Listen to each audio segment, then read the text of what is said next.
Nah, ini ada beberapa berita yang ya cukup mengagetkan juga ya, dari bunyi beritanya yang terkait dengan, apa namanya, eee, pengelolaan kinerja yang di PMM ya.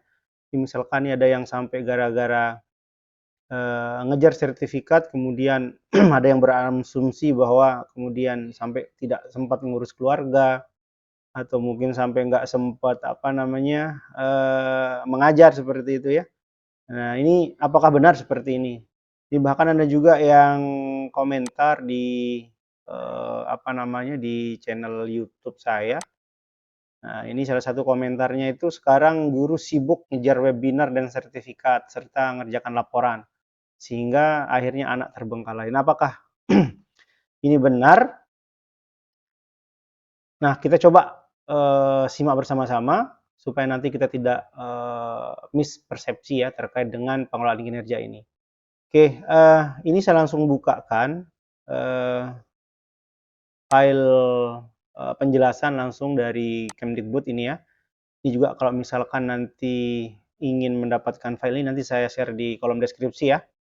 Nah, di sini kalau kita lihat di salah satu bagian dari penjelasan ini di sini, nah ini dia. Oke, ini kita coba lihat ya. Nah, di sini dijelaskan bahwa di dalam, apa namanya, eee, pengelolaan kinerja ini ada beberapa variabel ya yang kemudian menjadi, eee, item-item yang harus kita rencanakan dan harus kita kerjakan di, pengelolaan kinerja. Nah, ada yang prioritas dan ada yang akuntabel, ya, prioritas dan untuk akuntabilitas gitu ya. Nah, yang pertama nanti kan di pengelolaan kinerja itu, yang pertama yang dinilai itu kan ada praktik kinerja atau praktik pembelajaran, ya itu untuk guru. Kalau kepala sekolah kan praktik kinerja. Karena kalau guru kan terkait dengan, pembelajaran, kalau kepala sekolah itu terkait dengan, apa namanya, manajemen sekolah ya. Kemudian kedua itu pengembangan kompetensi, ya, dan yang ketiga itu perilaku kerja. Nah, yang jadi, apa namanya, permasalahan atau yang bikin gaduh, yang bikin ribut sampai mengatakan kita harus kejar sertifikat sekian-sekian sampai kemudian tidak dapatkan, apa namanya, tidak sempat, ya sampai habis waktunya untuk, ngejar sertifikat, kemudian tidak sempat ngajar siswa dan segala macamnya lah. Nah, itu adalah bagian pengembangan kompetensi ini, karena memang di sini kan kita harus dapatkan poin-poin ya. Ya. Nah, padahal sebenarnya kalau kita lihat di sini, yang dinilai itu adalah praktik pembelajaran, itu yang dinilai, dan perilaku kerja itu yang dinilai. Sementara sertifikat-sertifikat yang diperoleh melalui pelatihan itu hanya dipertimbangkan saja oleh atasan. Ya, dalam hal ini tentu kepala sekolah ya, kalau dia seorang apa namanya, guru seperti itu. Nah, kemudian sebanyak apapun sertifikat yang diperoleh oleh guru ya, tentu sekali lagi itu hanya jadi pertimbangan kepala sekolah ya. Misal nih, anggap saja guru punya satu kardus ya, misalkan nih sertifikat, saking rajinnya ikut pelatihan, ikut webinar.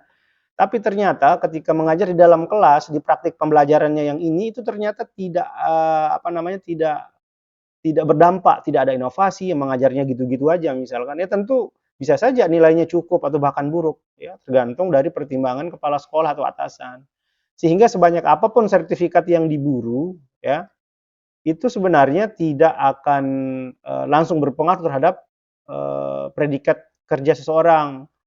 Jadi tidak serta-merta ketika banyak sertifikatnya langsung nanti predikatnya sangat baik, tidak. Ya, karena fokus kita di sini adalah pengembangan kompetensi, bukan pengumpulan sertifikat sekali lagi. Karena kalau hanya sekedar targetnya pengumpulan sertifikat, apa susahnya sertifikat sekarang kan? Tinggal kepala sekolah aja buatkan sertifikat, ya di kombelnya kan diakui. Nah, sehingga sekali lagi fokus kita itu adalah bukan pada pengumpulan sertifikat, tetapi pada pengembangan kompetensi. Sehingga yang tadi mengatakan sampai tidak sempat ngajar, tidak sempat ngurus keluarga, itu sebenarnya hanya persepsi, hanya perasaan saja yang sebenarnya itu tidak akan terjadi. Karena apa? Karena nanti peningkatan kompetensi ini sudah apa namanya, sudah termasuk di dalam kegiatan di sekolah sebenarnya. Karena misalkan kita ngadakan kombel di sekolah, itu kan sebenarnya tidak mengganggu aktivitas yang lain gitu ya, atau belajar di PMM tidak mengganggu aktivitas yang lain. Jadi sekali lagi, sertifikat yang dikumpulkan itu tujuannya adalah bagaimana kemudian memberikan dampak pada peningkatan kompetensi yang pada akhirnya kualitas pembelajaran semakin baik.